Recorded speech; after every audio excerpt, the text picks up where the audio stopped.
இன்னைக்கு ஒரு மொரட்டு மிஷன் காண்டி தான் நம்ம வந்திருக்கோம். நம்ம இந்த ஊருக்குள்ளே வந்தப்போ நமக்கு யாரையுமே தெரியாது. நம்ம ஒவ்வொரு மிஷன் முடிக்க தான் இங்கே இருக்கவங்க எல்லாருமே ஃப்ரெண்ட்ஸ் ஆனாங்க. அவங்கள கூட்டிக்கிட்டு இப்போ நம்ம இந்த கோட்டைக்குள்ளே போய் நம்மளை ஃபஸ்ட்டு வம்பிழுத்தவனா சூறையாட போகிறோம்.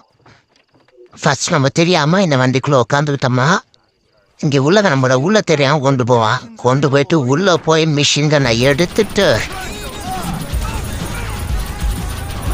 இப்படி அவங்க எல்லாரும் போட்டு தரையில் செம்ம சாட்டிஸ்ஃபையாக இருந்துச்சு.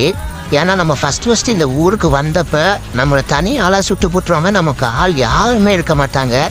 அப்புறம் நம்மளை 2 பேர் கூட்டி போய் காப்பாற்றி அப்புறம் நம்ம ஒவ்வொரு மிஷனாக முடித்து எல்லோரும் ஃப்ரெண்ட்ஸ் ஆகி அப்போ தான் இந்த மிஷனுக்கு வருவோம். ஆனால் நம்மளை சுட்டவன் மட்டும் இந்த இடத்துலேருந்து தப்பிச்சிட்டான். மீதி இருக்க எல்லாரையும் பூண்டு தள்ளிட்டு நம்ம இடத்துக்கு போயாச்சு. இன்னைக்கு நைட்டு தான் நமக்கு சரியான தூக்கம், நிம்மதியாக நம்ம தூங்க போகிறோம்.